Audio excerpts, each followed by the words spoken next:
Perfecto.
Si pedimos una mesita para que coman los niños. Todavía hay gente que está mudándose. Buenas tardes. No sé si lo conozco sus estudiantes. Simplemente lamentable. Buenas tardes. Bueno, estamos para debatir entre todos, después de las exposiciones, el tema maestros analógicos y alumnos digitales. En primer lugar, quiero presentar al coordinador de la mesa, a don Fernando Rubio, quien se encargará luego de presentar a los distintos panelistas y dar inicio, por lo tanto, a las exposiciones y luego al debate. Fernando Rubio, aquí a mi derecha, es catedrático de Lingüística Española en la Universidad de Utah, en Estados Unidos, en Salt Lake City, en Estados Unidos, donde también es director del Centro de Enseñanza e Investigación de Segundas Lenguas, director de Innovación Curricular Online y director del Centro Nacional de Recursos para las Lenguas. Su investigación se centra en la enseñanza y adquisición del español como segunda lengua, incluida la influencia de las nuevas tecnologías en la pedagogía y el aprendizaje de lenguas. Es autor de numerosos artículos y capítulos en publicaciones europeas y americanas, así como de varios libros, entre ellos Enseñanza y aprendizaje híbridos de lenguas, una exploración de consideraciones teóricas, pedagógicas y curriculares. Fernando ocupa o ha ocupado numerosos puestos en organizaciones profesionales, incluida la Junta Directiva del Consejo Americano para la Enseñanza de Lenguas, organización en la que también sirvió como presidente del Comité de Investigación y Evaluación entre 2015 y 2018. Le doy la palabra a don Fernando Rubio. Muchas gracias, Rogelio, por la presentación. Me corresponde a mí el honor de presentarles al presidente de nuestro panel, el doctor Rogelio Rodríguez Coronel. El doctor Rodríguez Coronel es doctor en Ciencias Filológicas, profesor emérito de la Universidad de La Habana, fue profesor titular y principal de Teoría Literaria y Literaturas Latinoamericanas y Caribeñas, decano de la Facultad de Artes y Letras de la Universidad de La Habana entre 2001 y 2006 y desde 2014 hasta 2017. Es miembro de número y director de la Academia Cubana de la Lengua, asimismo miembro correspondiente de la Real Academia Española, de la Academia Colombiana y de la Academia Panameña. Es ensayista, crítico literario y sus estudios y artículos se encuentran en publicaciones nacionales e internacionales. Tiene publicados 12 libros, de ellos la novela de la Revolución Cubana recibió el Premio de la Crítica en 1986. Su libro Espacios Críticos apareció en Panamá, publicado por la editorial Portobelo en 1997, donde también publicó Contrapunto en 2008. Ese mismo año fue presentada en La Habana su colección de ensayos Lecturas Sucesivas. Ha sido profesor visitante, entre otros centros, de la Universidad de Salamanca, de la Universidad de Alcalá de Henares, de la de Granada y de la de Oviedo, en España, de la Universidad de Panamá, de la Universidad de Córdoba, aquí en Argentina, y de la Universidad de Río de Janeiro, en Brasil, además de la Universidad de Sofía, en Bulgaria, y de la Universidad Lomonosov de Moscú. Ha impartido cursos de posgrado y ha participado como ponente y dictado conferencias de literatura y cultura latinoamericana y cubana en otras universidades e instituciones de Europa, América Latina y Estados Unidos. Es miembro del Tribunal Nacional de Grados Científicos, presidente del Consejo Científico de la Facultad de Artes y Letras y miembro honorífico del Consejo Científico de la Universidad de La Habana. Ha recibido distinciones por la educación y por la cultura cubanas. Premio del Rector de la Universidad de La Habana por la obra de la vida, es miembro de la Unión de Escritores y Artistas de Cuba y preside el Consejo Asesor de la editorial Letras Cubanas del Instituto Cubano del Libro. Sin más, voy a pasar a hacer una brevísima introducción del tema de este panel, maestros analógicos y alumnos digitales. Han pasado casi 2 décadas ya desde que Mark Prensky, en 2001, acuñó el término nativo digital para referirse al alumno típico del siglo XXI. Prensky contraponía a este alumno digital que nunca ha conocido un mundo sin Internet, sin ordenadores, sin teléfonos móviles y sin todas las tecnologías de la era digital, al maestro típico, al que llamaba inmigrante digital, nacido en un mundo analógico que ha tenido que adaptarse a todos los cambios que esas tecnologías han traído consigo. Para los que estudiamos la adquisición de lenguas, como es mi caso, esta analogía tiene mucho sentido. El nativo aprende su lengua de forma natural, casi automática, simplemente por exposición a ella, mientras que el inmigrante la aprende por necesidad y nunca llega a desarrollarla plenamente. Es decir, siempre se comunica con un cierto acento. En este caso, sería un acento analógico. Es apropiada esa analogía para describir una brecha digital generacional.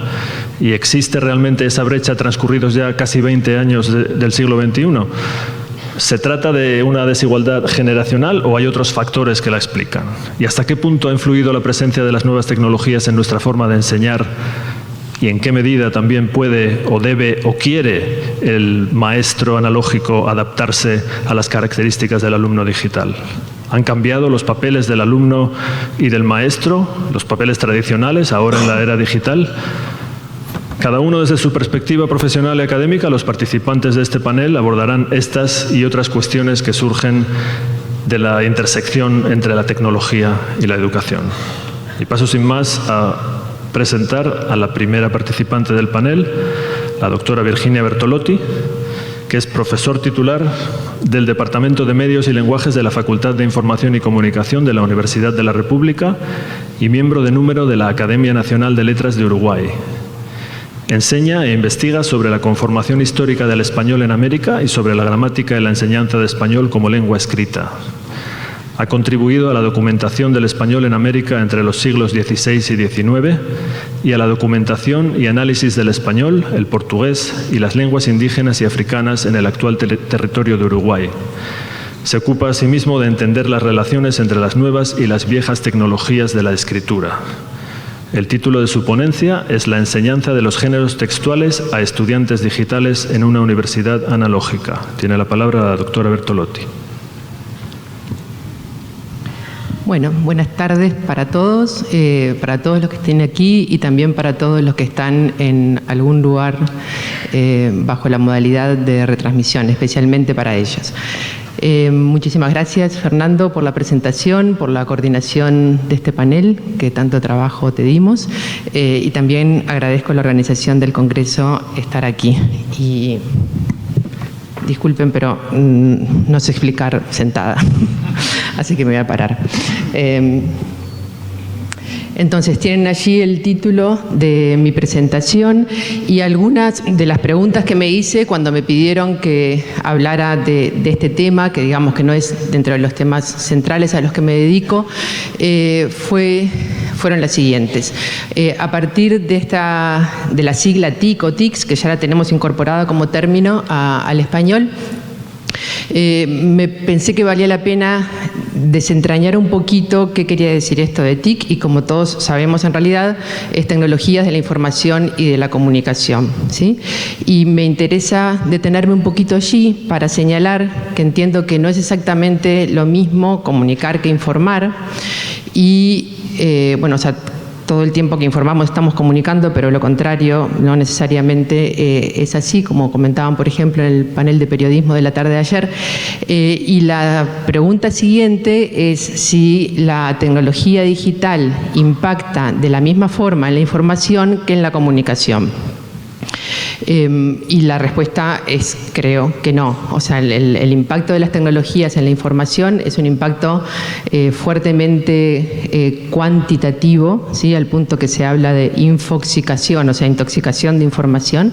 Y el problema que eso genera para las instituciones educativas es cómo alfabetizar informacionalmente, ¿sí? Pero no voy a hablar para nada de eso ahora. Sin embargo, en el caso de la comunicación, o sea, de cómo impacta la tecnología en la comunicación, desde el punto de vista lingüístico me resulta súper interesante, extremadamente interesante, porque en realidad allí la diferencia no es solamente cuantitativa, o sea, no solamente comunicamos mucho más, sino que hemos generado nuevos géneros que no existían antes de las tecnologías digitales, en una diversificación de géneros que nos recuerda de alguna manera a los momentos donde el papel se abarata y se generan muchos géneros nuevos, porque mucha más gente empieza a escribir y puede escribir sobre cuestiones, sobre temas y de formas diferentes, o la imprenta un poquito después.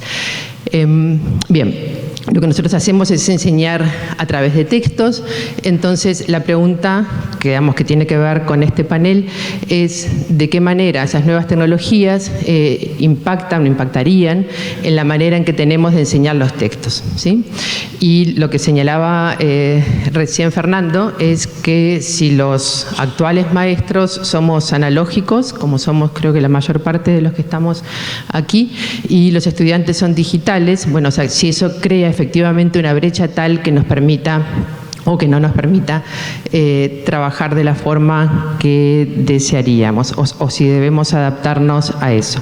La mirada que yo voy a dar sobre esto no es una mirada pedagógica o didáctica, que no es mi campo, sino una mirada básicamente lingüística, y dentro de la lingüística lo voy a mirar desde el punto de vista de los tipos textuales o de los géneros textuales. Entonces, voy a caracterizar muy brevemente dos géneros digitales, la conversación en WhatsApp y Twitter, y luego voy a volver a los géneros analógicos para cerrar. Disculpen, pero preciso sacarme esto.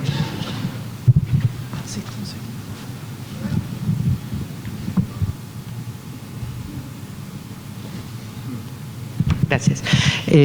Las luces dan mucho calor. Entonces, les decía, los dos géneros que voy a caracterizar son los géneros digitales en general y después dos en particular, y digamos que estos géneros digitales, a mí me gusta llamarlos como géneros de concepcionalidad digital, digamos, dialogando con algunas cuestiones de la romanística alemana que no vienen ahora al caso, pero tienen estas características, o sea, son realizaciones mediadas por ordenador, y ahora podríamos decir, o por cualquier dispositivo electrónico, tienen siempre, o en general, un registro coloquial, tienen desviaciones ortográficas o heterografías, o sea, búsquedas voluntarias de la desviación ortográfica, y características léxicas, morfológicas y sintácticas que son propias de los registros coloquiales. En el caso particular del WhatsApp, bueno, tenemos un soporte digital, además en el caso del WhatsApp es siempre dialógico, conversacional, y aparecen todas las mismas características, además de ellas, lo que ustedes están viendo acá en esta línea, que hay una tendencia a la festividad en las conversaciones de WhatsApp, que son más bien propias del cronolecto juvenil, aún si quienes están usando WhatsApp son adultos, ¿sí? Y otra característica que no está generalizada a todos los digitales es esta de la frecuente heterogeneidad. Heterogeneidad en el sentido de modalidades semióticas combinadas, o sea, modalidades lingüísticas como modalidades no lingüísticas, como pueden ser los emoticones o los videos o los memes o los GIFs o lo que fuera. Entonces, acá tienen rapidísimamente una conversación de WhatsApp, donde un cuarentón dice, hoy en el Cabo, mandó un video a un grupo de WhatsApp, ¿no? Son unos cetáceos que están ahí en la costa.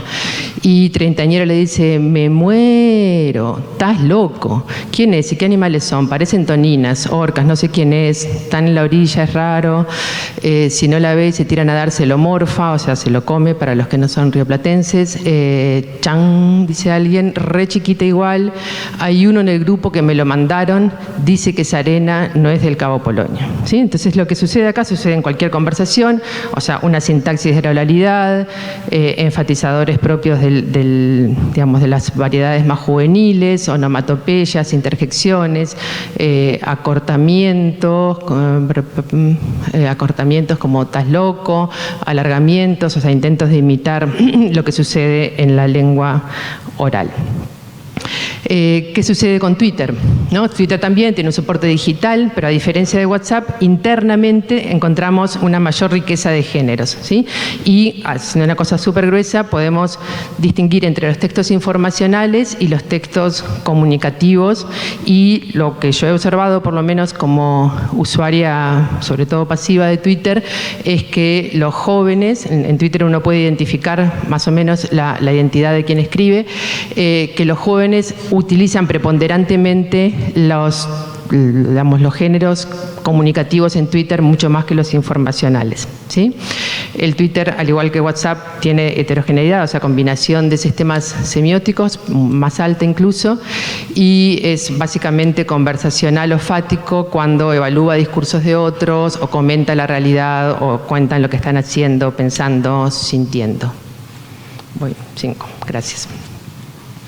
Entonces, fíjense, para que se entienda lo que estoy diciendo, un Twitter informacional sería esto, ¿no? La docente e investigadora argentina Diana Más se encuentra en Uruguay para hacer tales y tales cosas. O sea, sería un típico informacional. Este otro, que también lo es de alguna manera, o sea, es como remisivo, ¿no? Porque es un Twitter que avisa que hay información en otro lado, ¿no? Ustedes no sé si llegan a leer, pero allí dice algo como: Irán, indignante, condenan a 30 años de prisión y 148 latigazos, y después remite a una página de Amnesty Internacional. No son estos los que me interesan más, porque en realidad los que usan efectivamente los jóvenes, o sea, yo siempre estoy pensando en jóvenes universitarios, que es el ámbito educativo en el que me desempeño. Son este tipo de cuestiones, ¿no? O sea, textos comunicacionales autobiográficos, como esta muchacha que dice: anoche soñé que me mordían conejos, que mi masajista me sacaba un diente con un escarbadientes y el esposo de mi madre me lo colocaba porque era profesor de educación física. ¿Sí? Esta cuestión autobiográfica supongo que nos resulta bastante familiar. Para mi generación es un poquito extraño por qué la gente cuenta su vida de esta manera, pero eso no viene a cuento en esta presentación. O de este otro chiquilín, también un texto de los que yo considero comunicacional, autobiográfico, y esta joven dice: me regalaron unos auriculares resarpados. Parece que está viendo la banda ahí adelante. No, increíble. Mañana se me rompen o los pierdo, ya sé. ¿Sí? Y después también en esta categoría de comunicacional aparecen estos de tipo comentativo, ¿no? Donde tuitero dice: Facebook te da de baja videos donde se ve un pezón o un gol de la Champions, pero te transmite en vivo una masacre en Nueva Zelanda. Deberían revisar un poquito el tema de los contenidos. ¿Sí?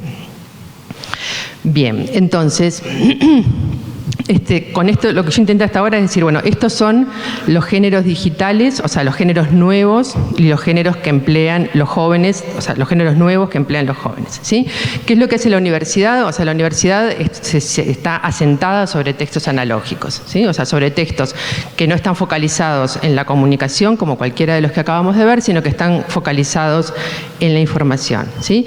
Y estos no los voy a ejemplificar porque son textos que a todos los que estamos aquí, que somos docentes o trabajadores de la lengua en general, nos resultan muy familiares, ¿no?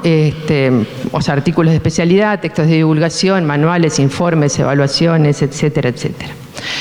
Entonces,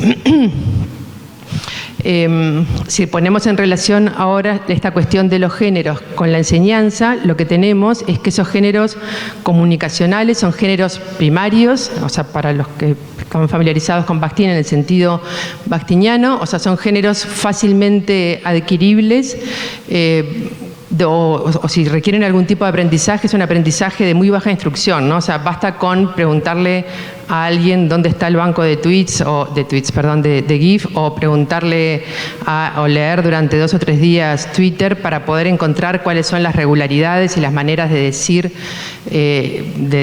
lingüísticamente y discursivamente en ese género, ¿sí?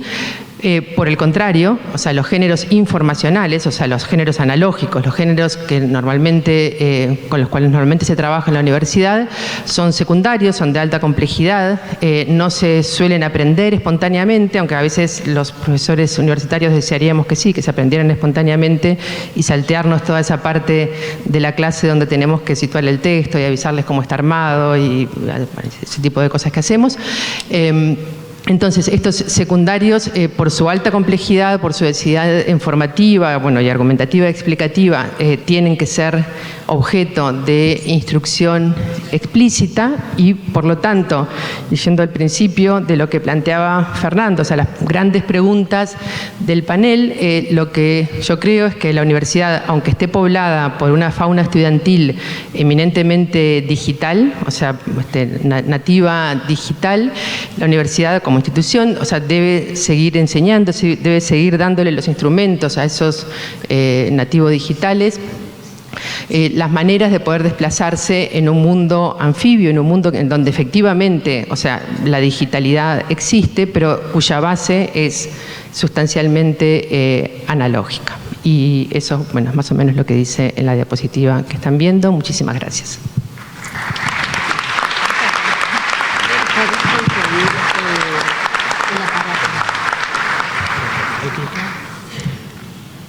Muchas gracias, Virginia. Interviene a continuación la profesora Isolda Carranza. La doctora Carranza es investigadora de CONICET y profesora titular de Lingüística en la Facultad de Lenguas de la Universidad Nacional de Córdoba, en Argentina. Su trabajo sobre géneros discursivos, la metacomunicación y la representación del conocimiento ha sido publicado en volúmenes colectivos de editoriales internacionales y en revistas científicas de primer nivel. Ha dictado seminarios de posgrado sobre enfoques al uso del lenguaje centrados en la interacción verbal en las principales universidades argentinas, así como en Puebla, México, Davis, California y Lovaina, Bélgica. Dirigió el capítulo argentino de la Asociación Latinoamericana de Estudios del Discurso y actualmente preside la Sociedad Argentina de Estudios Lingüísticos. El título de su ponencia es Participar en la cultura digital. Tiene la palabra la doctora Carranza. Muchas gracias, Fernando. Creo que funciona también. Y agradezco a la organización del Congreso que me haya incluido, agradezco a los presentes el voto de confianza por haber venido y voy a delegar a los filósofos la reflexión con pretensiones de universalidad sobre el momento digital en la historia, sobre este momento digital en la historia de la humanidad. A diferencia de ellos, los practicantes de disciplinas como la sociolingüística interaccional y una variedad de antropología que se llama antropología lingüística, tendemos a evitar conceptualizar condiciones de la vida en sociedad, por ejemplo, la revolución digital, con enunciados abarcadores o nociones que aspiran a tener validez universal. Por el contrario, pensamos la vida social como un tejido de interacciones que pueden comprenderse a partir de observarlas minuciosamente y pensarlas en cuanto localizadas. Este es el plan de mi presentación. Tiene 6 partes: la dimensión cultural, tendencias contradictorias que prueban la complejidad de la cultura digital y del momento digital en el que estamos. 3, la desigualdad. 4, recibir y producir. A ver, es que había que apretar aquí, disculpen.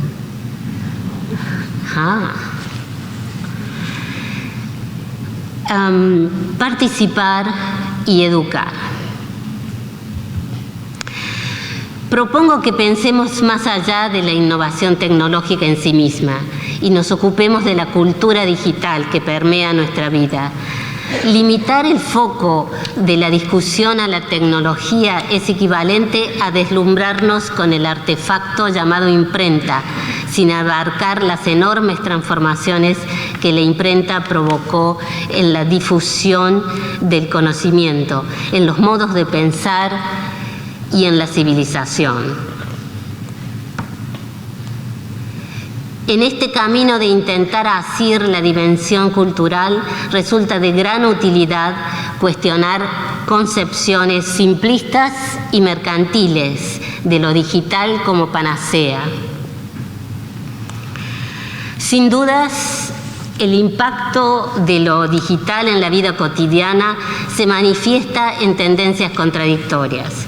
Por ejemplo, al igual que otras revoluciones tecnológicas, una de las características más sobresalientes de la revolución digital es la liberación radical del anclaje en el espacio de la comunicación audiovisual de dos vías o interactiva. Sin embargo, a la vez, en la actualidad, lugar y espacio son más definidos y redefinidos por las posibilidades de la geolocalización. Consideremos otro caso de tendencias contemporáneas, pero opuestas.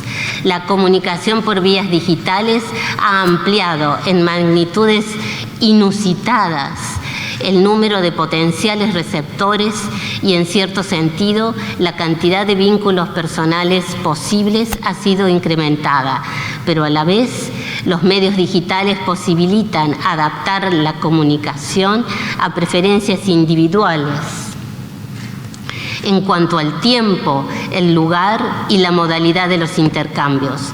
Por consiguiente, posibilitan la reducción de lo que llamamos comunidad a su mínima expresión. La revolución digital ha venido a quedarse y a sedimentarse como una serie de profundas transformaciones de la experiencia humana. No se hace justicia a esta compleja realidad si se la considera como exclusiva de algunas generaciones o como panacea pedagógica. Como educadores en general y en sociolingüística en particular, nos es más útil contextualizar nuestras evaluaciones cuando miramos esta gran transformación cultural. Admitir que estamos todos en la era digital, pero no todos del mismo modo, es reconocer el tiempo histórico que vive nuestra sociedad. En nuestro rincón del planeta, el mundo digital se revela fragmentado. Algunos individuos y algunos grupos sociales experimentan lo digital solo como consumidores. Lo que parte aguas no es la dicotomía alumno-maestro, sino la desigualdad digital. En mi opinión, la desigualdad digital se manifiesta en varias escalas. A escala global, con las relaciones entre centros, generadores de contenidos y de productos como software, libros o programas, y periferias, usualmente consumidores o generadores de productos que encuentran enormes dificultades de distribución.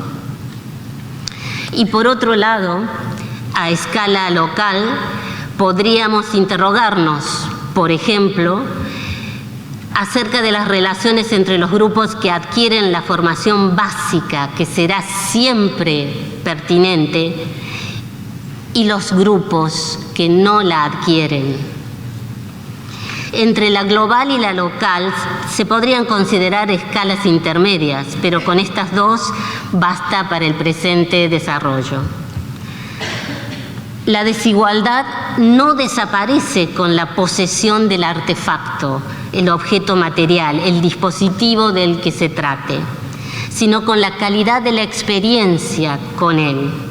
Incluso la posesión individual de un dispositivo es inútil sin la infraestructura compartida que permite que funcione. Claramente, acceder a manejar una tecnología es solo condición necesaria, pero no condición suficiente para ser un participante agente en el mundo digital. En todas las escalas, y cualquiera sea la ocupación que desempeñamos, nuestra meta debe ser participar como receptores, con pensamiento independiente y crítico, y participar como generadores de productos culturales. Por supuesto, esto es también lo que aspiramos para nuestros discípulos. Uno de los aspectos más inspiradores de nuestro presente digital radica en el potencial de distribución de cierto contenido propio hacia los cientos o miles de sujetos que podrían interesarse en él. Mirado esto desde la recepción, comprobamos que en el consumo y la aceptación de cierto contenido no solo hay un uso instrumental y motivaciones utilitarias, sino que muy a menudo se reconoce el prestigio del origen de ese contenido o se le atribuye autoridad a ese origen. En el campo académico y escolar, para aludir así al tema del panel, los dos extremos o los dos momentos de esa transacción, es decir, la producción de contenidos y la recepción con aceptación de esos contenidos, están particularmente cargados de valoración y atravesados por opciones éticas. Generar contenido pertinente para el medio local es ejercer un papel activo en la transformación del entorno. A la luz del título de esta ponencia me pregunto, ¿en qué consiste realmente participar? El mero uso de las tecnologías, en plural, puede consistir en la recepción pasiva como consumidor de lo ya empaquetado que se acepta acríticamente porque viene del centro de autoridad, el cual, además, posee los medios para la distribución masiva. Existen precondiciones para el acceso a lo digital. Por ejemplo, las condiciones cognitivas definen qué puede hacer el individuo cuando usa la tecnología.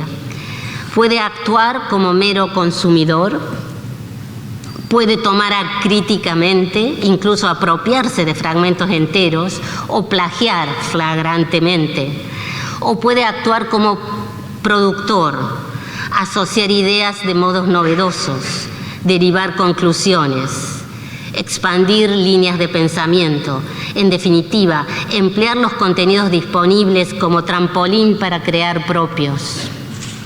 La naturaleza de la participación depende de que estén dadas las condiciones y las precondiciones para el acceso. Además de que se trabaje hacia la equidad digital. El rol de ser los espectadores y los consumidores de contenidos disponibles digitalmente no es la manera de participar que inspira ni a los alumnos ni a los educadores. Sostengo que todos necesitamos desarrollar múltiples roles. Y pongo énfasis en que hay que participar creativamente y ofrecer productos culturales nuevos. En suma, mi respuesta a la pregunta inicial es que consiste en participar con múltiples roles y creativamente. En este respecto,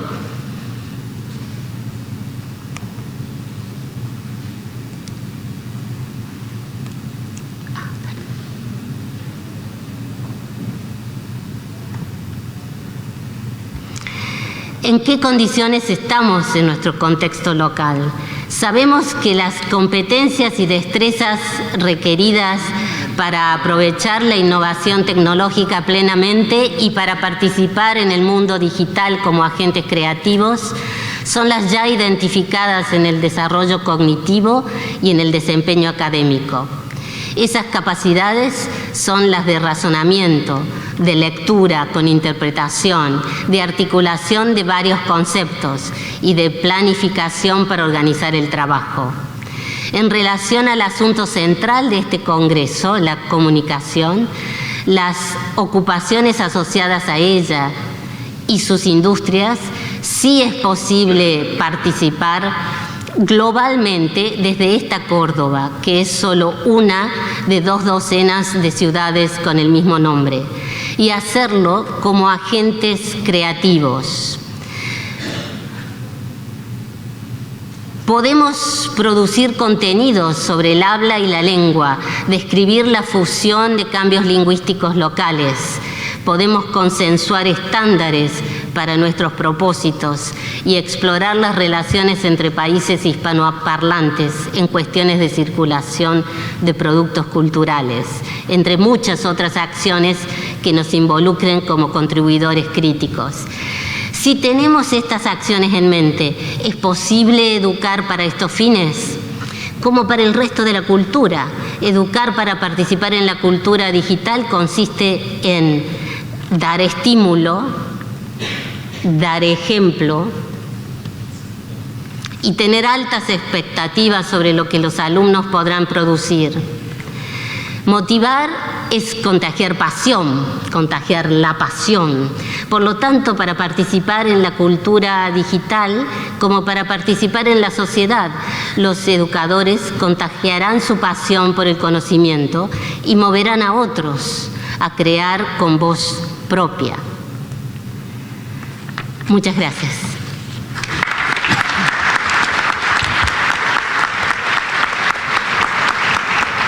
Muchas gracias, Isolda.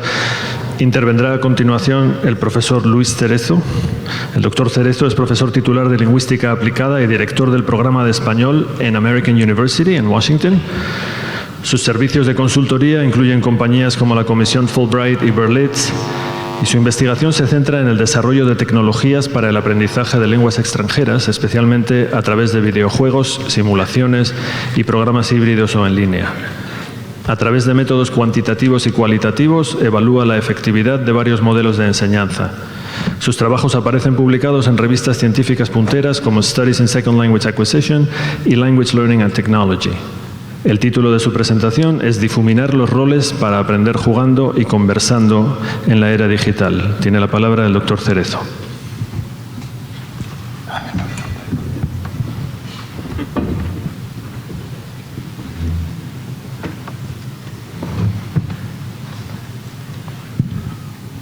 Bueno, pues yo también me voy a levantar. Muchísimas gracias, Fernando. Es un placer estar aquí con todos mis colegas y con todos ustedes. Y bueno, empezamos. La tecnología se ha convertido en algo tan imprescindible que hoy en día no es una opción, es un imperativo ético. Y podemos pensar, ok, implementar la tecnología entonces representa una oportunidad única porque efectivamente la tecnología brinda oportunidades sin precedentes para la adquisición de lenguas adicionales. Sin embargo, también va aparejada de una serie de retos para todos los agentes involucrados en el proceso educativo. Y aquí me estoy refiriendo al maestro, al investigador o investigadora y al estudiante o la estudiante. Empecemos con el maestro. Vamos a ver, podemos decir que el título de este panel es Maestros analógicos y alumnos digitales, y esto ilustra de alguna manera el reto de romper la brecha que se establece entre todos los maestros que nos sentimos incómodos con la tecnología, sí o no, y los estudiantes que han crecido con ella.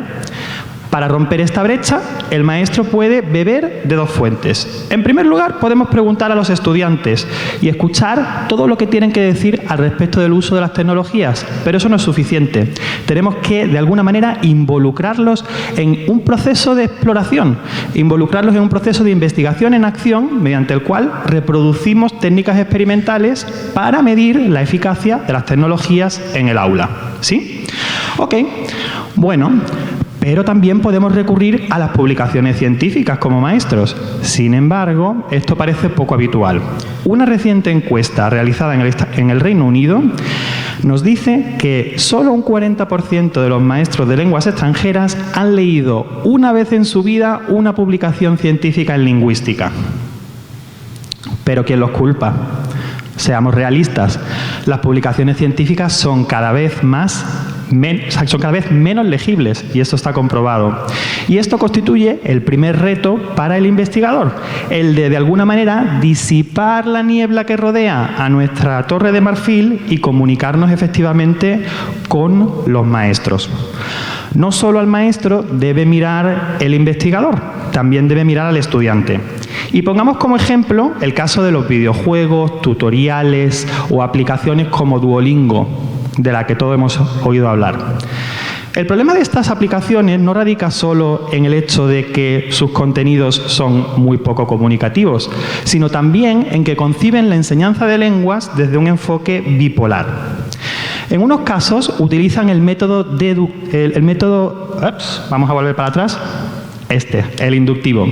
El método inductivo que confía en que los estudiantes encuentren las reglas que subyacen a los usos lingüísticos y las apliquen. Es decir, que los estudiantes pesquen por sí mismos. Bien, este método es muy robusto, es muy duradero, pero también es un pelín darwiniano. porque funciona para aquellos que pueden o que saben encontrar las reglas y aplicarlas. Por otra parte, tenemos los métodos deductivos. Los métodos deductivos dan la regla y esperan que los estudiantes las apliquen. Estos métodos en realidad no hacen que los estudiantes pesquen por sí mismos, sino que les dan un poquito el pescado ya servido. Y bueno, son métodos que son mucho más accesibles, benefician a más estudiantes, pero, admitámoslo, también son más aburridos y son menos duraderos. Entonces, frente a estos dos extremos opuestos, ¿por qué no utilizar un enfoque intermedio? Es decir, en lugar de hacer que los estudiantes pesquen o darles el pescado, ¿por qué no enseñarles a pescar? Esto hicieron Cerezo, Caras y Liao con un videojuego inspirado en la llamada inducción guiada, en la que los estudiantes descubrían las reglas de las complicadísimas estructuras de las frases con gustar en español. Pensemos en una frase como, por ejemplo, a mí me gustan las películas de Almodóvar. Y metámonos en la cabeza de un estudiante angloparlante. To me are pleasing Almodóvar's movies. Es que es bastante diferente, ¿verdad? Bueno, pues lo que consigue este videojuego es, de alguna manera, utilizar actividades y retroalimentación andamiadas de acuerdo con las necesidades de los estudiantes, para que ellos vayan descubriendo las reglas a su medida. Vamos a meternos en la cabeza de un estudiante, vamos a escuchar su verbalización conforme juega al videojuego y vamos a ser testigos de cómo en un principio no tiene ni idea de la regla y poco a poco va encontrando patrones hasta llegar a formularla. Y ojo, no la va a formular según la definición de un libro, va a utilizar su propio metalenguaje, el que vale para él. Y de hecho, el que después le va a llevar a utilizar esa estructura con un grado de precisión de casi el 100% en un examen posterior. Ejemplo número 1, en donde el estudiante no conoce la regla y de hecho se equivoca. Original en inglés, subtítulos en español abajo. ¿Cómo se dice I like Spanish? ¿A mí? I don't know why this option is correct, no. I thought it was you. Oh, they're not going to tell me. Okay. A mí, me. I don't know why this option is correct either. I'm going to say gustó en español. Gustó is not used to indicate. Oh, really? I don't know why that's correct again. Oh, here. Anything interesting that may be helpful to you? Yes. A mí, I didn't know a mí refers. I probably should know that by now in the semester, shouldn't I? Okay, close. Vale, luego si queréis explico cómo funciona el videojuego más en detalle en las preguntas. Aquí vemos que el estudiante no tiene ni idea. Extracto número 2, donde el estudiante empieza a encontrar patrones y a generar hipótesis. She likes Spanish. Ella, because it's going to follow the same pattern as the last levels. Look at that. Le, because we need some kind of thing there. El español is going to be gusta because it's singular. All right, so I know at least that. Makes me feel somewhat good about myself, I guess. Ya se va sintiendo un poquito mejor. Bien, extracto número 3 y final, donde el estudiante tiene su momento ajá y genera su regla. She likes the class. Ella, we put an A there. The reason I'm confused with the A because we just learned that that means it's an object. Oh, it is an object because that's why Gustan agrees with the subject. The class is pleasing to her, making her the object, and the class the subject. That's why it doesn't follow a literal English translation. There we go. I just had the breakthrough. Thank God.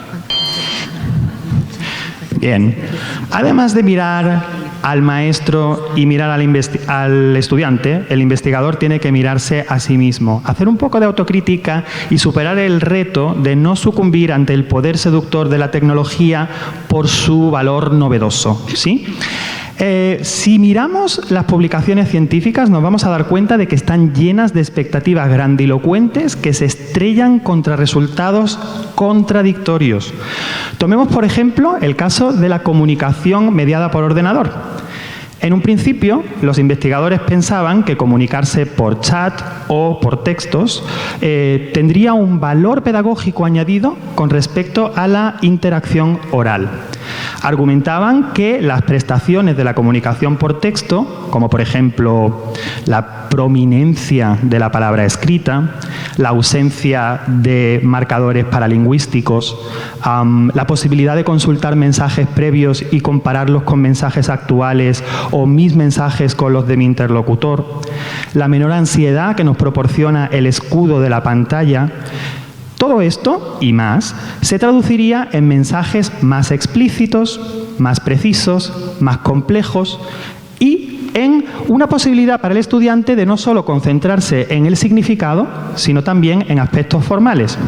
Sin embargo, si vamos a la síntesis de estudios, vemos que esto no siempre es así. ¿Y cómo puede superar entonces el investigador este ruido documental?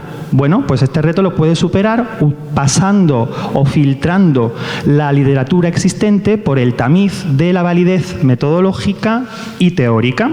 Esto hizo Cerezo recientemente en una síntesis de 41 estudios comparativos que comparaban la comunicación por texto y la comunicación oral.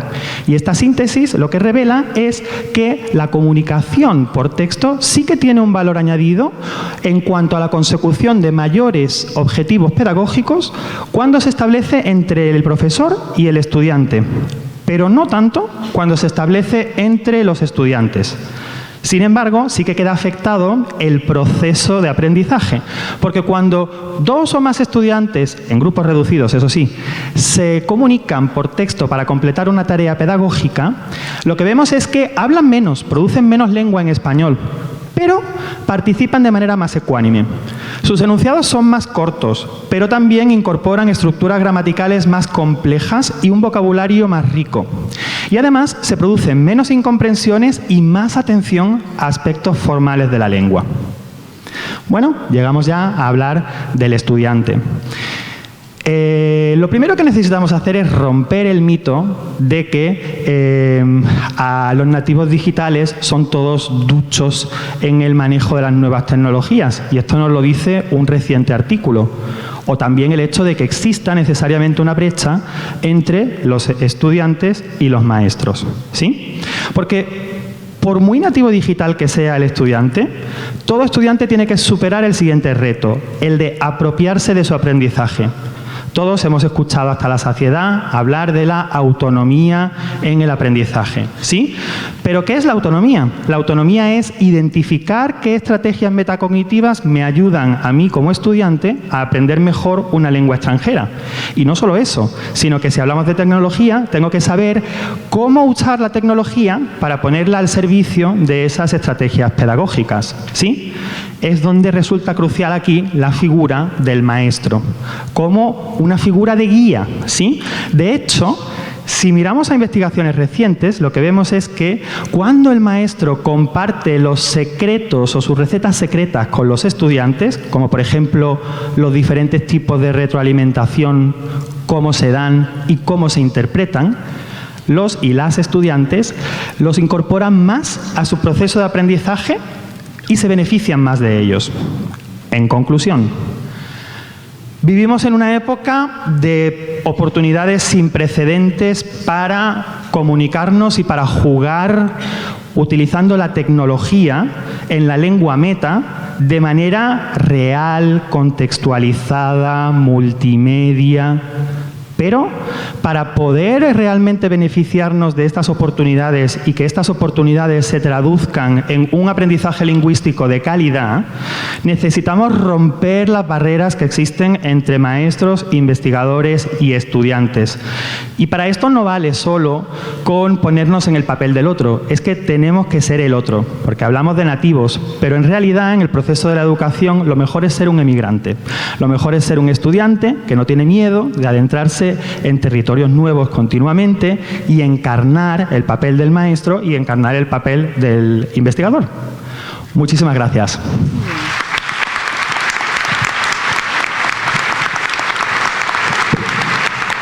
Gracias, Luis. Intervendrá a continuación la profesora Ana María González Mahfoud. La doctora González Mahfoud es catedrática de Lengua Española de la Universidad de La Habana. Ha publicado artículos en Cuba y en el extranjero sobre enseñanza de la lengua, gramática española, la relación entre lengua y literatura y el español en Cuba. Participó en la elaboración de la gramática básica de la Asociación de la Lengua Española y recibió primera mención en el premio Casa de las Américas por su libro De José Lezama Lima a Severo Sarduy, Lenguaje y Neobarroco en Cuba. Ha sido profesora visitante e investigadora invitada en universidades norteamericanas, europeas y latinoamericanas. Es presidenta de la Comisión Nacional de Español del Ministerio de Educación de la República de Cuba y fundadora de la Asociación de Lingüistas de Cuba. Es también miembro de número de la Academia Cubana de la Lengua y miembro correspondiente de la Real Academia Española y de las Academias Panameña y Boliviana. El título de su ponencia es Maestros analógicos, alumnos digitales, la otra mirada. Tiene la palabra la doctora González Mahfoud. Muchas gracias. ¿No tenemos audio aquí? Parece que no. Ya. Buenas tardes. Muchas gracias a todos los organizadores, a los presentes por estar esta tarde aquí y a los virtualmente presentes también muchísimas gracias. Maestros analógicos y alumnos digitales, la otra mirada. Hace apenas unos días, una amiga panameña me contó que su sobrina de 3 años la observaba con mucha atención mientras ella revisaba su teléfono y luego de unos segundos le preguntó con gran decisión: ¿tienes datos? El asombro de mi amiga fue breve. A mí me costó un poco más, pues si bien todos podemos brindar ejemplos similares, me quedé pensando durante algunos minutos en la difícil situación que tendrá que afrontar el profesor que deba darles clases a esta futura alumna. Sirva la anécdota para situar una vez más el tema que nos ocupa, el proceso de enseñanza-aprendizaje, maestros analógicos, alumnos digitales. Y sucede que desde finales del siglo pasado estamos asistiendo a la ocurrencia de cambios en los sistemas de representación y transmisión de información y conocimiento. Así, el soporte analógico ha sido en cierta medida sustituido por un soporte digital, cuya expansión cada vez más notable ha conllevado su introducción en todas las esferas de la sociedad. En la extensa bibliografía sobre el tema, ya prácticamente inabarcable, es muy recurrente el acercamiento de los investigadores a las dicotomías que todo ello ha provocado. Se refieren, entre otras, a las oposiciones caos, linealidad, nativos digitales, migrantes digitales y alumnos digitales, maestros analógicos o tradicionales. Sin lugar a dudas, el profundo cambio que se ha producido en el ámbito de las comunicaciones y la transmisión de información ha llevado a nuevos planteamientos en el proceso de enseñanza-aprendizaje.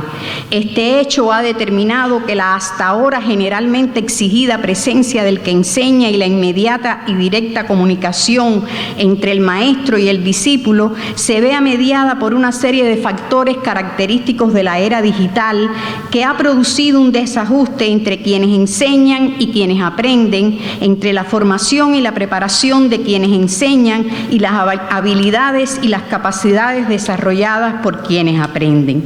Maestros analógicos, alumnos digitales, supone la existencia de una brecha que impide una comunicación creativa, eficiente y productiva, situación que deben tratar de identificar y corregir los primeros, porque como se ha afirmado, la escuela no puede ser analógica en un medio digital, no es eficaz. En tal sentido, entre las competencias digitales que se afirma debe desarrollar el profesor analógico, se hallan compartir información, contenidos digitales, desarrollar contenidos digitales, navegar y buscar información en Internet y utilizar la tecnología creativamente. Atendiendo a las cuestiones referidas, mi intervención tiene como objetivo adoptar esta oposición maestros analógicos, alumnos digitales, a partir de la visión que tienen los estudiantes del fenómeno. Para ello se preparó una encuesta que fue aplicada a 89 alumnos de la Facultad de Artes y Letras de la Universidad de La Habana. Reconocemos que se trata sin dudas de una primera aproximación, de manera que habrá que continuar investigando para alcanzar resultados más integrales y completos. El estudio de pequeño alcance, desde luego, debe tener en cuenta las características de la era digital en Cuba. En Cuba se ha reconocido y manifestado la necesidad de lograr el desarrollo de una cultura digital que contribuya al alcance del progreso social que se espera y precisa. Actualmente se trabaja en función de la inserción de las tecnologías de la información y las comunicaciones en todas las esferas, proceso que se ha visto mediado e interrumpido en múltiples ocasiones por las limitaciones, sobre todo de factores de carácter económico. Las primeras referencias a este tema de manera sistemática y profunda datan del año 2000 y solo hace aproximadamente 15 años que se masificó el empleo de teléfonos celulares y apenas 5 el uso de Internet, con dificultades, por supuesto, debido al incipiente desarrollo de la infraestructura y a la imposibilidad de su mejoramiento a corto plazo. Aún en estas circunstancias, el país siempre ha reconocido el importante papel de las herramientas digitales y las tecnologías en el desarrollo de la enseñanza y las ha insertado en todos los niveles desde la educación primaria a través de la asignatura computación. Para realizar esta investigación se diseñó una encuesta conformada por 9 preguntas, con preguntas abiertas y preguntas cerradas, estructurada en 4 bloques, a partir de los cuales les pedíamos a los estudiantes una breve caracterización de los maestros digitales y los analógicos, a partir de las referencias que aparecen en la bibliografía y que se les consignó en la propia encuesta, y además debían referirse a si ellos mismos se consideraban nativos digitales y por qué. La primera conclusión a la que podemos llegar es que, según los estudiantes, los profesores digitales se mueven en esa proporción, o sea, un 50 y tantos % frente a un 46%. Los profesores digitales, según los estudiantes, presentan las siguientes características que ustedes tienen ahí en los porcientos que tienen en la diapositiva. El 6%, refiriéndose a las características de sus profesores digitales, agregó una más, que entregan los materiales de la asignatura en formato digital. Como se puede apreciar, el rasgo más notable es el empleo de presentaciones en los diversos formatos, videos, etcétera, y el que menos se manifiesta es el impulso a la investigación a través de Internet.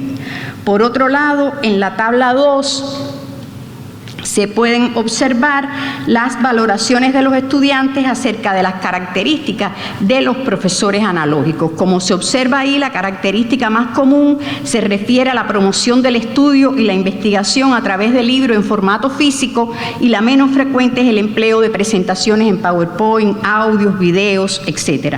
Un % de estudiantes muy poco significativo agregó que otras 2 características, una que realizan ejercicios en formato físico y otra que permiten el apoyo en medios digitales para el estudio. Ahora bien, en cuanto al grado de preparación que reciben por parte de los profesores, especialmente refiriéndose a sus profesores digitales, para realizar búsquedas en Internet, debían responder en una escala del 1 al 5, siendo 1 el valor mínimo y 5 el máximo. Los resultados se presentan en la tabla 3.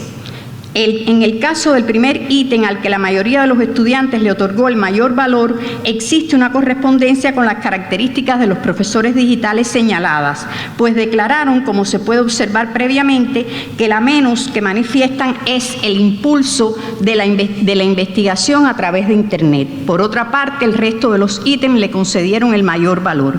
Ello puede significar que los docentes no siempre ofrecen la preparación, pero se refieren de alguna manera al modo en que puede ser mejor utilizada una herramienta como Internet. Utilizando la misma escala, debían expresar su nivel de satisfacción con las características de los 2 tipos de maestros. Como se puede apreciar, en el primer ítem no obtuvo ni la mayor ni la menor puntuación, lo que puede derivarse del equilibrio que se observa en el caso de las respuestas otorgadas a los otros 2. Si los estudiantes consideran que pueden acomodarse a ambos modos de impartir las clases, no precisan que todos los profesores sean digitales. ante la pregunta de si se consideraban nativos digitales y por qué, el 76% respondió que sí, el 10% que no, el 8% manifestó ser digital y analógico y el 2%, siempre tiene que haber alguien un poquito extravagante, alegó que no era de ninguno de los dos, ni digital ni analógico. Las principales razones que ofrecieron los que respondieron sí fueron las siguientes que se aprecian ahí, a partir de las propias características de lo que se ha definido como un nativo digital. Y respondieron con varias consideraciones, que aprenden más a través de medios digitales, que a veces necesitan adaptarse porque no tienen muchas opciones, etc. Los que dijeron que no,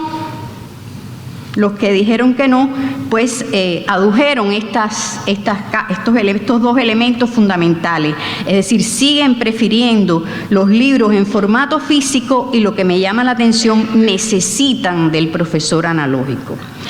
Las principales razones que ofrecieron los que afirmaron ser digitales y analógicos, es decir, los que se consideran en los dos niveles, pues mezclan cosas de la consideración analógica y de los aspectos de carácter digital. Por último, la principal razón que ofrecieron los que alegaron no ser ni digitales ni analógicos se basó en la identificación de la necesidad de que exista un equilibrio entre ambos soportes. De manera que, a partir de todo esto, dicho muy rápidamente,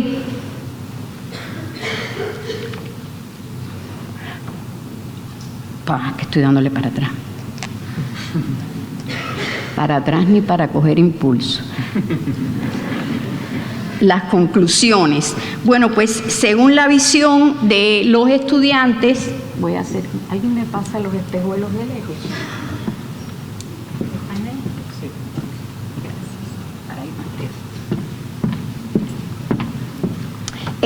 Las conclusiones a las que podemos llegar en este sentido es que el fenómeno de maestros analógicos y alumnos digitales no tiene para este estudio una connotación significativa en la medida que hay un cierto equilibrio entre unos y otros.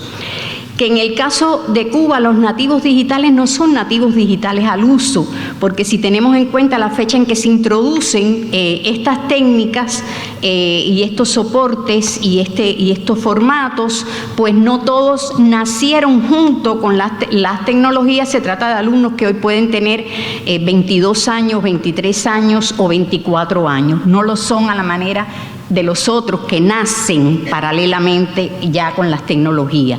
Los alumnos investigan en Internet aun cuando reconocen que los profesores no les desarrollan esas capacidades. La oposición analógico-digital en el ámbito de los docentes está en fase de transición. Hoy se complementan. Yo creo que a veces somos muy dramáticos y a veces somos nos vamos en exceso pensando que todos los maestros son analógicos y que todos los alumnos son digitales. Yo creo que hay que encontrar una zona de intersección que es la que se está produciendo en este momento, si bien es imprescindible hablarle al alumno en su idioma. Y por último, señalar que efectivamente el docente es hoy más que nunca, como siempre, un verdadero gestor en la transmisión de una información para que se convierta en conocimiento. Como antes y como hoy, la primera forma de acceder al conocimiento es la curiosidad. Continuemos estimulándola y favoreciéndola con estrategias y sensatez. Ahora, eso sí, con el beneficio de las nuevas tecnologías. Pero no nos olvidemos, como nos decía el Quijote que pasó delante del teatro durante la inauguración del Congreso, que los libros no muerden. Muchas gracias.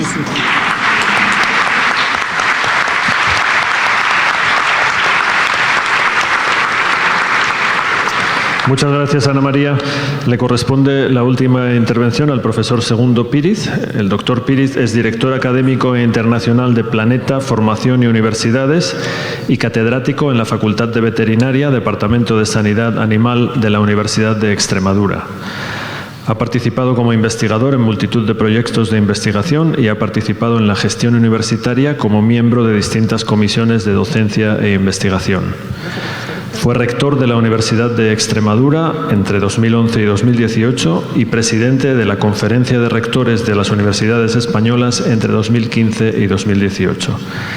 En 2017 fue condecorado con el ingreso en la Orden Civil de Alfonso X el Sabio, que premia a las personas y entidades que se hayan distinguido por los méritos contraídos en los campos de la educación, la ciencia, la cultura, la docencia y la investigación. Tiene la palabra el doctor Píriz. Muy bien, buenas tardes, Fernando, queridos compañeros y compañeras de mesa, queridos asistentes. Un placer estar en esta docta ciudad de Córdoba, en este país maravilloso que es Argentina, en este 8º Congreso Internacional de la Lengua Española. Ciertamente, cada una de las nuevas generaciones es más digital que la anterior. Por muy atento que un docente esté al avance de la tecnología, sus alumnos conocerán nuevas aplicaciones, nuevos dispositivos y nuevos lenguajes propios del entorno digital antes que él. Entendemos que dicha distancia digital no supone ningún inconveniente en la labor docente y que superarla no depende de la formación tecnológica específica o más avanzada, sino de las competencias y los valores educacionales del profesor.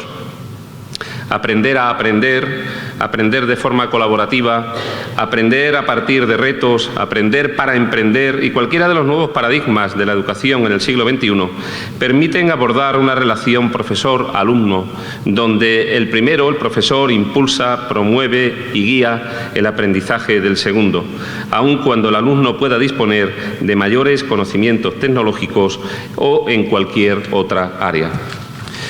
La brecha digital en el aula. Cuando a finales del siglo XX nos preocupábamos por la brecha digital, pensábamos en la diferencia de oportunidades que tendrían los países tecnológicamente desarrollados respecto a los menos desarrollados. O dentro de una misma comunidad, la distancia entre los ciudadanos con mayor y menor acceso a las tecnologías. En este caso utilizamos el concepto de brecha digital, refiriéndonos a la distancia tecnológica entre generaciones y muy concretamente entre el docente y sus alumnos. Uno de los principios básicos de la formación estriba en el conocimiento del alumno y la adecuación de la propuesta de aprendizaje a sus conocimientos previos, su entorno y sus necesidades futuras. Pero, ¿qué sucede cuando la respuesta a estas preguntas básicas es cada día o son cada día más inciertas? Un entorno de formación más complejo. No todo es atribuible al mundo digital, pero efectivamente las redes sociales en las que los alumnos participan, los juegos interactivos, sus películas y series de referencia, los influencers o los miles de vídeos de aficionados que circulan por la red, así como las oportunidades que han tenido de experimentar en realidades virtuales, determinan un alumnado con unas características muy distintas de las que estábamos acostumbrados a reconocer.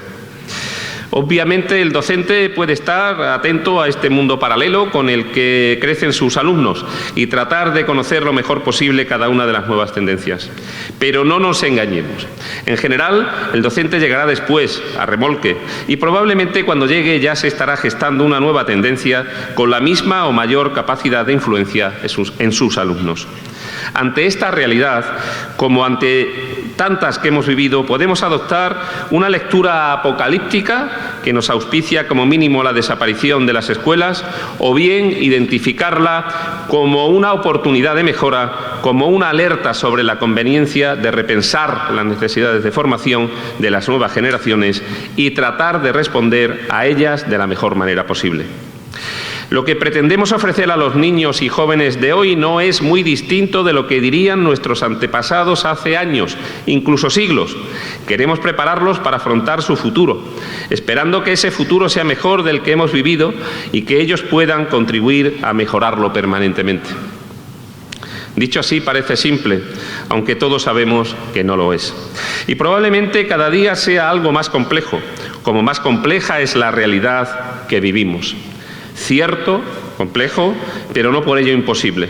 Además de complejo, resultará retador, motivador, interesante, emocionante. Al límite de la ficción. Cuando en la década de los 70 veíamos una videoconferencia en una película, considerábamos que se trataba de ciencia ficción. No podíamos imaginar que al cabo de unas décadas nosotros podíamos ser los protagonistas de esa videoconferencia y desde un teléfono móvil con mejor definición de pantalla que la de la sala de cine en la que nos encontrábamos. Tampoco hubiéramos imaginado que el mismo dispositivo nos serviría para encontrar una ubicación, reservar una mesa en un restaurante o pedir entrega a domicilio de cualquier tipo de producto que podamos necesitar. De la misma manera, existen infinidad de conceptos que a día de hoy no nos resultan extraños, pero de los que desconocemos su alcance real y cómo pueden llegar a formar parte de nuestra vida en el futuro. Todos hemos escuchado hablar sobre el gran potencial del Internet de las cosas. Hemos visto los primeros vehículos sin conductor y nos hemos habituado a nuevas formas de pago, que probablemente no serán las últimas que experimentemos. Los robots que asoman tímidamente a nuestro alrededor, pero aún desconocemos qué papel real podrán jugar en nuestro día a día en un futuro no muy lejano. Y aunque tenemos constancia de los avances en la conquista del espacio, está lejos de nuestra mente pensar que quizás nuestros hijos encontrarán más oportunidades de trabajo en una estación espacial que en cualquier país vecino. Podríamos eludir la reflexión sobre cómo nos van a impactar todos estos cambios, pensando que serán más lejanos de lo que en realidad van a ser. Pero precisamente lo único que nos puede ayudar a responder mejor a las necesidades actuales y futuras es abordar estas nuevas realidades de forma razonada, sistemática y lejos de pasiones y prejuicios. Y mucho antes de dilucidar si escribiremos una conferencia como esta mano a mano o con un robot en 5 o 10 años, se nos plantearán infinidad de retos a resolver en nuestro día a día educativo, desde los niveles más elementales hasta la formación superior. Hoy resulta poco habitual encontrar a alguien que utilice una pluma para escribir, pero ¿cuántos años faltan para que sea incluso difícil encontrar un bolígrafo o un lapicero? Móviles y tabletas permiten tomar notas, compartirlas, almacenarlas. Las nuevas generaciones envían un mensaje de voz antes que dedicar unos segundos a escribir un mensaje, aunque sea con más abreviaturas que palabras. ¿Llegará el día que dejemos de utilizar el papel para proteger nuestro entorno natural? ¿Tendrá el mismo peso y razón de ser el aprendizaje de la caligrafía y de la escritura en este nuevo contexto? ¿Será igual de necesario el aprendizaje de idiomas cuando tengamos dispositivos que realicen una traducción simultánea perfecta? No es nuestra intención iniciar estos debates, ni responder a estas preguntas, pero podemos asegurar que la polémica estará servida, como cuando la radio y la televisión pretendían entrar en las aulas y tuvieron defensores y detractores acérrimos, o como cuando parecía que la Wikipedia auguraba la desaparición de cualquier enciclopedia o diccionario. Sin ir más lejos, hoy nos encontramos discutiendo en diferentes partes del mundo si el teléfono celular inteligente es una herramienta de aprendizaje o si, en cambio, su entrada a las aulas debe estar prohibida. La tecnología, lo ha dicho muy bien la compañera en la intervención anterior, no es en sí misma una solución o una amenaza para nuestro sistema educativo. Las soluciones o amenazas se derivan de realizar un uso más o menos adecuado de ella. Y probablemente el grado de adecuación cambiará a medida que cambie el papel que esta misma tecnología juega en el resto de ámbitos de nuestro entorno. ¿Cómo pueden atender los maestros analógicos a sus alumnos digitales? Nos referimos a nuestros maestros cuando queremos recordar a aquellas personas que han impactado de forma positiva en nuestro crecimiento, en nuestro aprendizaje. El maestro en este contexto se envuelve de valor y reconocimiento. Sin embargo, en el día a día parece que valoramos cada vez menos a la profesión del maestro y le exigimos mucho más.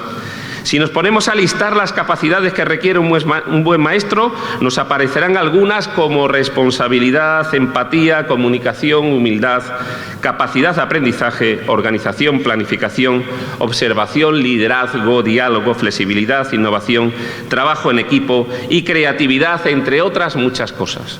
La competencia digital únicamente es una más entre las muchas competencias que debemos esperar de un buen docente, y cualquiera de las otras ayudará a un docente a enfrentarse mejor a la brecha digital que le separa de sus alumnos. Hoy es sabido que podemos ser buenos docentes aún sabiendo menos que nuestros alumnos respecto a determinadas materias, porque nuestra función no es solo la transmisión de nuestro conocimiento, sino la de ayudarles a crear el suyo propio, sus valores y actitudes, y guiarles para utilizar adecuadamente ese conocimiento en su entorno. Valga como ejemplo el pensar que una mayor dosis de entusiasmo, de tolerancia, también se ha dicho aquí, de capacidad de observación y de interés por aprender ayudará más a hacer un uso adecuado de las tecnologías que una mayor destreza con una u otra nueva herramienta. El Grupo Planeta, al que pertenezco desde hace un par de meses, probablemente más conocido por nuestra actividad editorial desde hace algunas décadas, trabaja para atender las nuevas necesidades de nuestro entorno y contribuir en la construcción de la cultura en un mundo altamente digitalizado.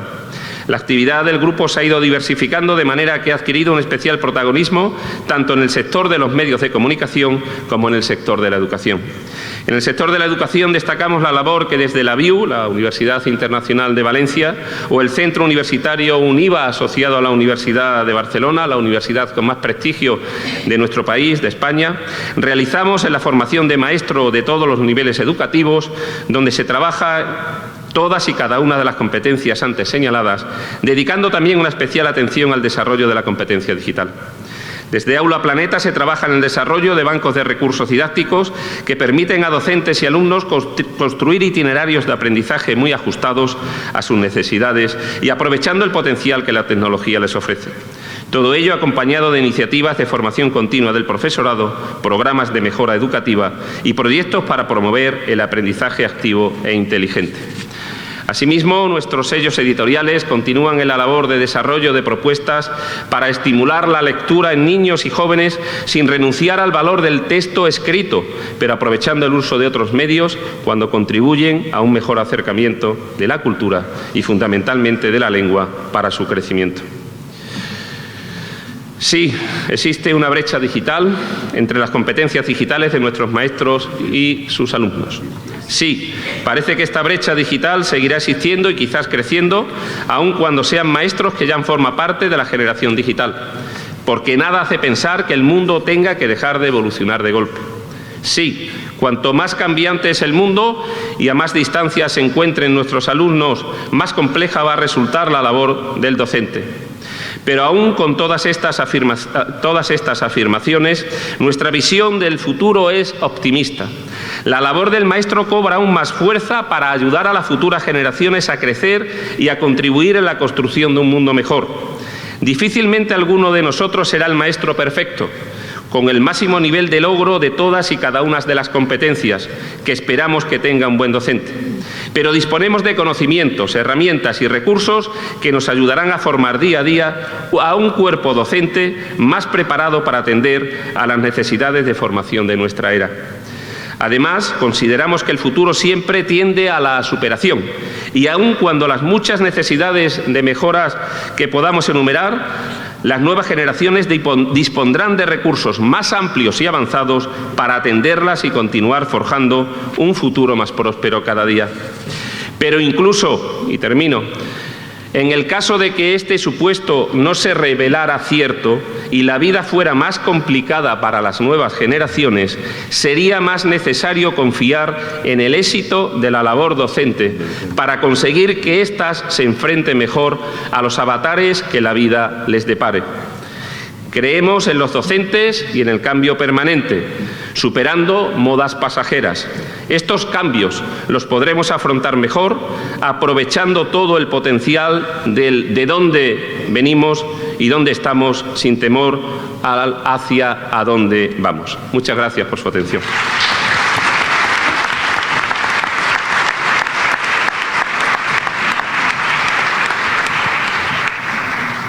Muchas gracias a todos los ponentes. Creo que han sido disertaciones, propuestas de sumo interés que nos nutren a todos, nos hacen reflexionar y por lo tanto vamos a dedicar unos minutos, no tenemos mucho tiempo lamentablemente porque valdría la pena, ¿verdad?, comentar, debatir en extenso, pero sí tenemos algunos minutos por si ustedes quieren hacer alguna pregunta a algún panelista en particular o preguntas generales, pues con mucho gusto trataremos de responder, de darle la respuesta que nos piden. ¿Quién pide la palabra? ¿Quién rompe el hielo? Sí.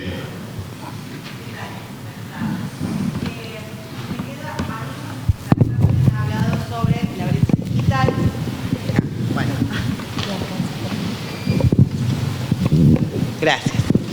Algunos de los disertantes han hablado sobre la brecha digital y me interesaría saber, sobre todo pensando en Córdoba, Argentina, cuáles son las posibilidades primeras que tenemos para achicar esa brecha digital.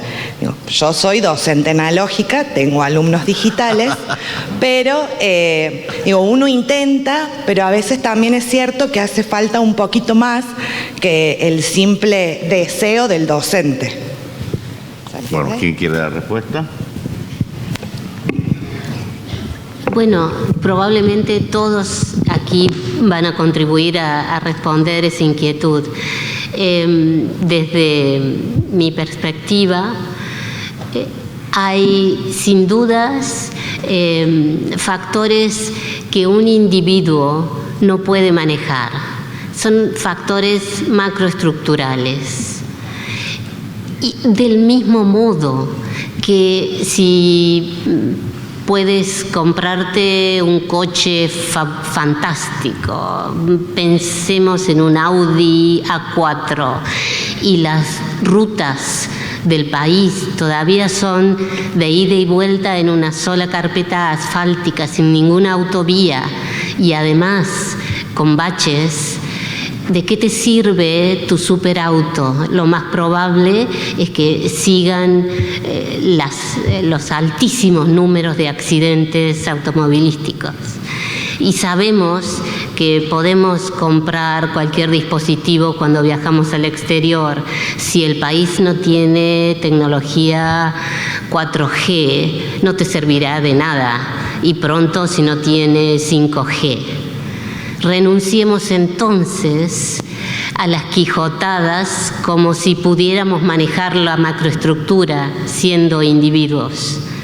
Pensemos qué podemos hacer en nuestra escala de influencia. Siempre será necesario inspirar, alentar y tener una conducta ejemplar. Valoremos más que los dispositivos y las destrezas con ellos, la interacción cara a cara y la relación interpersonal. Hablando con colegas en lingüística computacional que anoche me dejaron fascinada, entonces planeo asistir a esas ponencias, me explicaban que si extendemos las tendencias actuales hacia el futuro, no va a haber oportunidades de empleo solo para las tareas mecánicas y repetitivas. Va a haber muchísima necesidad de individuos que ejerzan la tarea que solo puede ejercer la persona, que es la de guiar a otro. Existirán los maestros de máquinas y serán sumamente necesarios los maestros de niños, porque es justamente en el vínculo donde se hace la diferencia.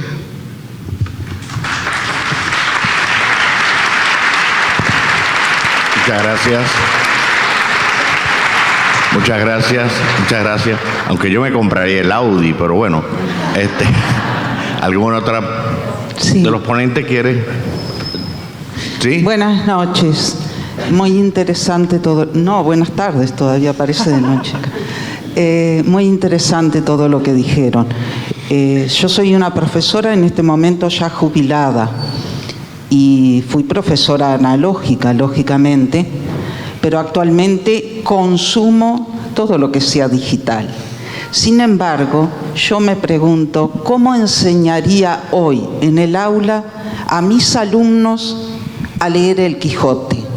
Porque los alumnos analógicos que yo tuve, a los cuales traté siempre de llevarles todo lo que en el momento era lo moderno o lo último, películas, videos, las canciones, hasta la canción de Serrat, que no es de Serrat, él la canta, y lograr que leyeran era una tortura en libro. Yo me pregunto si por el hecho de tenerlo en un dispositivo leen más. Y yo creo que no. A mí lo que me preocupa es, más que sea libro o analógico, es cómo lograr hoy, en este mundo que todo es imagen y que todo es pasatista, cómo lograr que los alumnos lean. ¿Repoverini? Sí. Hola. En primer lugar, mis felicitaciones por estar jubilada. Es una condición que quiero alcanzar pronto.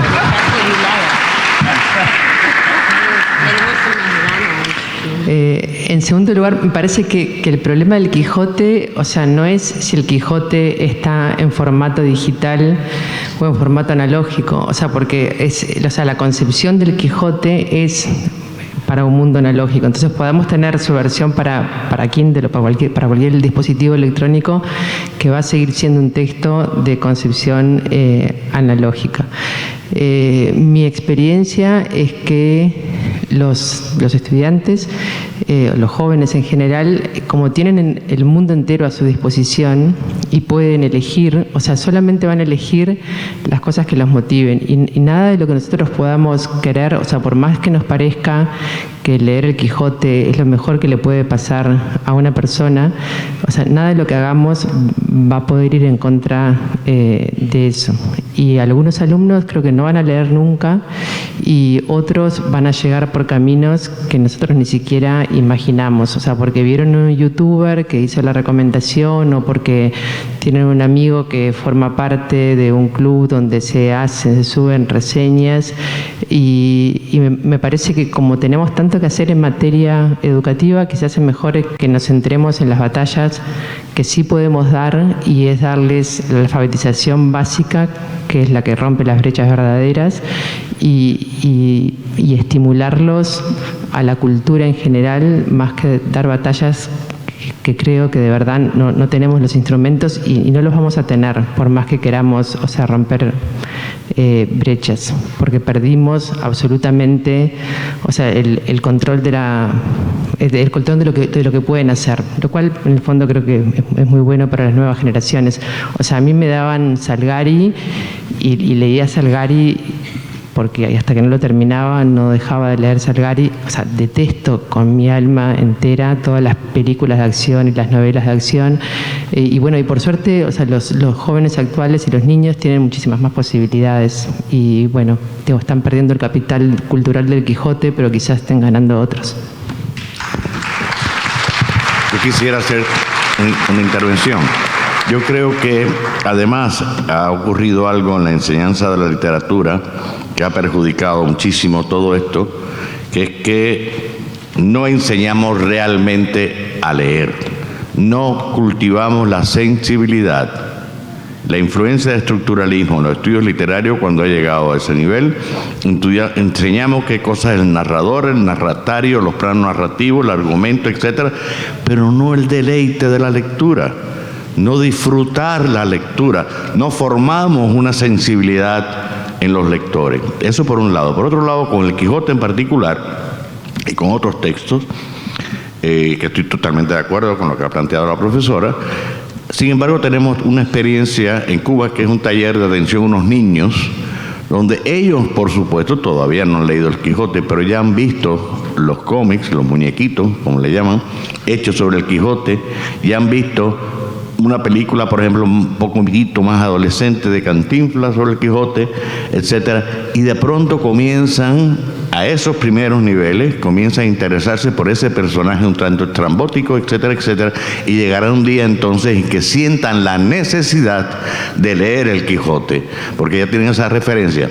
Eso es lo mismo que ocurre, por ejemplo, con las lecturas para niños basadas en la antigüedad clásica, que empiezan a leerse los mitos, las historias, que son rocambolescas, muchas de ellas, etcétera, y les llama la atención por la aventura, por lo extraño, por lo que sea, y de pronto un buen día se encuentran leyendo a Sófocles, a Edipo Rey, ¿no? O sea, es un problema de educación de la sensibilidad, del gusto, de descubrirle un mundo que para ellos sería enormemente enriquecedor, pero que estamos todavía en una mentalidad muy tecnocrática en esto de la lectura, en la enseñanza de la lectura, contra lo cual yo soy profesor de teoría literaria, ojo, pero realmente me parece que ha sido horrible lo que ha ocurrido desde hace 3 décadas para acá, digamos, 4, en la enseñanza de la literatura. Solamente quería apuntar esto y estoy totalmente de acuerdo con lo que dijo la profesora Virginia. Gracias.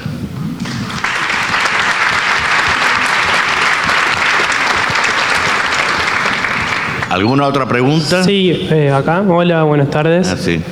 Para la revista Ser Docente, le quería preguntar a Ana María González sobre su investigación de la era digital en Cuba, si podía profundizar sobre la asignatura computación en cuanto a los efectos y resultados en esto de lo analógico y lo digital, teniendo en cuenta que en Argentina esa asignatura fue eliminada y trató de ser reemplazada por un plan Conectar Igualdad, que básicamente, por si no conoce, es una distribución de netbook y que se trabaja las TIC en el aula, más allá de la asignatura y más allá del profesor. Si podía profundizar sobre esa materia y sobre el panorama en el sistema de educación cubano. Ese es un tema muy vasto. Eso último, me parece que estaríamos aquí un tiempo largo. Yo creo que vamos a tenerlo. No, yo solamente quería decir que la asignatura, quizás usé la palabra asignatura, pero sobre todo se refiere a las posibilidades prácticas para que los alumnos, especialmente de primaria, puedan acceder al conocimiento y al adiestramiento en esas tecnologías, porque evidentemente no tenemos nosotros la posibilidad de darle ni a cada estudiante, ni siquiera en muchas ocasiones en cada aula tener esos dispositivos, de manera que hay que buscar la forma de socializar ese conocimiento para que esté al alcance de todos. Yo creo que esa sería la respuesta más rápida. Y no puedo sustraerme en relación con lo que se decía aquí de la lectura y lo que ha señalado el profesor Rogelio. Eso que decía la profesora merece otro congreso, un congreso dedicado a la lectura, a la escritura, que se hacen, pero quizás un congreso de la lengua española dedicado a este tema, porque de ahí parten muchas cosas de las que nos preocupan aquí hoy y de las que hemos estado hablando. Yo creo que Internet es la verdadera apoteosis de la lectura, solo que es una apoteosis quizás que necesita ser guiada, ser conducida, ser encauzada para que pueda llegar a un final mucho más feliz, o feliz, productivo, si se quiere. Ya. ¿Sí? ¿Alguna otra pregunta? Ahí, sí. Ya vamos recordando. En realidad, para todo el panel, mi nombre es Franco Pérez y soy profesor de literatura, y me movilizó esto de que vienen charlando sobre los nativos digitales y de romper con el mito de nativos digitales. Mi pregunta tiene que ver simplemente con si los nativos digitales hay que denominarlos porque simplemente nacieron en esta época, si en realidad saben usar la tecnología y si no, nosotros debemos guiarlos y lo único que saben hacer es utilizar redes sociales, y si en realidad lo que debemos hacer, esta pregunta creo que es para Luis, de si debemos educar en ciudadanía digital.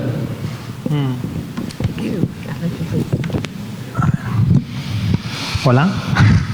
Bueno, lo que decía antes, yo creo que saber usar Twitter y Facebook y WhatsApp no necesariamente significa saber aprender. Lo que sí podemos hacer es reutilizar los recursos que sí conocen para utilizarlos productivamente para el aprendizaje, ¿no? Pero es que sí no hay una brecha. O sea, se ha desmitificado la brecha digital porque es verdad que hay profesores que conocen mucho mejor la tecnología, al menos la tecnología educativa, que sus estudiantes, ¿no? Por otra parte, sí que yo aprendo de mi sobrino continuamente nuevos videojuegos de los que no tenía ni idea y aplicaciones, con lo cual es importante estar en contacto con ellos, ¿no? Y romper esa estructura jerárquica del profe y el estudiante y tener una mente abierta y escucharlos a ellos, porque tienen muchísimo que aportar, ¿no? Pero también, efectivamente, nosotros despertar sus sensibilidades, como decía el profesor anteriormente, ¿no? Y reutilizar sus recursos. Estoy pensando, por ejemplo, ya que tú eres profesor de literatura, los estudiantes en Estados Unidos, a ellos les horrorizan las películas latinoamericanas porque dicen que son todas muy tristes y muy lentas. Y entonces nosotros, pues si quieres caldo, toma 2 tazas. Les ponemos muchas películas latinoamericanas. Lo que pasa es que cuando utilizamos películas como, por ejemplo, La teta asustada, pues les educamos primero a lo que van a ver y les decimos, vas a ver una peli que tiene planos muy lentos, pero fíjate en la mirada del personaje o fíjate en cómo se enfoca la cara que ni siquiera está completa porque va de frente a barbilla, y aprecia esos matices. Y cuando empiezas a hacer tonteritas de este tipo, los estudiantes completamente ven la película bajo una visión distinta, ¿no?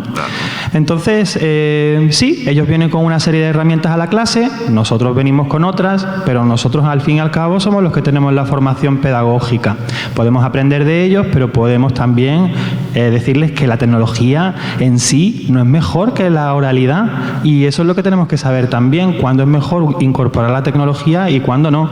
Hay muchos usos en donde nosotros nos vemos completamente desvelados por la tecnología y realmente es mucho peor que utilizar la oralidad o el sistema tradicional. Entonces, yo creo que el buen profesor radica en cuándo, en el que sabe o la que sabe, cuándo utilizar qué y cómo, ¿no? No sé si he respondido a tu pregunta, pues se me va mucho la olla. No, yo lo doy gracias a Dios de que existe mi nieta. Ojo. ¿Verdad? Pero yo creo que mi nieta también tiene que darle gracias a Dios de que yo existo. ¿Ah? Entonces yo creo que ya hemos terminado el tiempo. Muchas gracias. Muchas gracias por habernos brindado un público tan inteligente. Y bueno, nos estamos viendo. Muchas gracias.